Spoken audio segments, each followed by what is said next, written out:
পরিচ্ছন্ন মশক নিধন, আজকে বিদ্যুতের, রাস্তাঘাট, সব কিছু ট্যাক্স, রেভিনিউ, প্রত্যেকটা সেক্টরে আমাদের যারা বিএনপির দলের যারা আপনার কর্মী যারা আছেন, আপনাদেরকে সমস্ত ভেদাভেদ ভুলে কাজ করতে হবে, যাতে সিটি কর্পোরেশন আজকে আমাকে দায়িত্ব দিয়েছেন মাননীয় প্রধানমন্ত্রী, এবং এটা শুধু আমার একার দায়িত্ব না, আপনারা যারা দলের নেতা কর্মী আছেন আপনাদের সবার দায়িত্ব।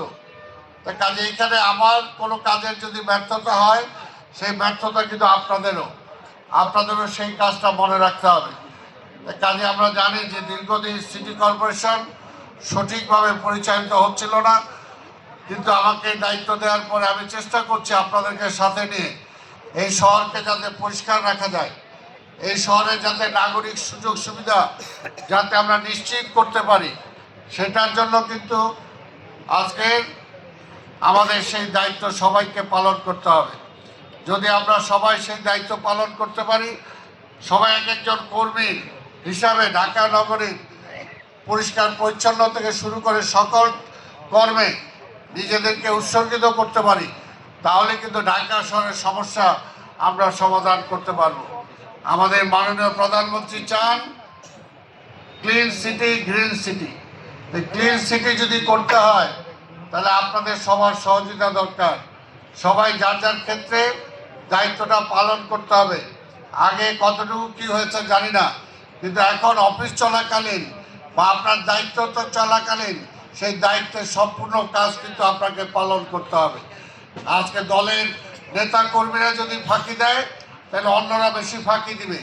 কাজে আমাদের দলের নেতা কর্মীদের ফাঁকি দেওয়া যাবে না, বরঞ্চ আরও বেশি সিনসিয়ারলি কাজ করতে হবে।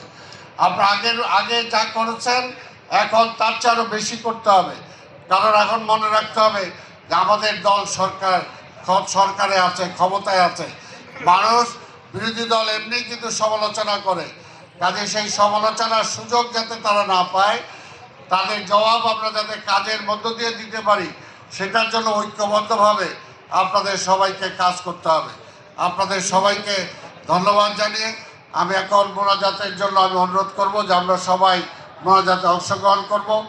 আমি আমাদের নেতা, আমাদের জাতীয় সংসদ সদস্য যার নেতৃত্বে এই শ্রমিক দল আবার নতুন করে ঐক্যবদ্ধ হয়েছে, পুনর্জাগৃত হয়েছে, বিশিষ্ট শ্রমিক নেতা জনাব জাতীয় সংসদ সদস্য জনাব শিমুল বিশ্বাসকে আমি ধন্যবাদ জানাই আজকে এখানে আসার জন্য।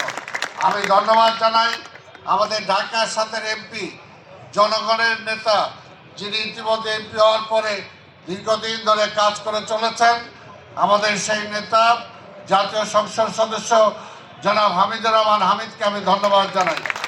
আমাদের কর্মকর্তাকে আমি ধন্যবাদ জানাই, সচিব সহ অন্যান্য কর্মকর্তা যারা আছেন আপনাদেরকেও ধন্যবাদ জানাই।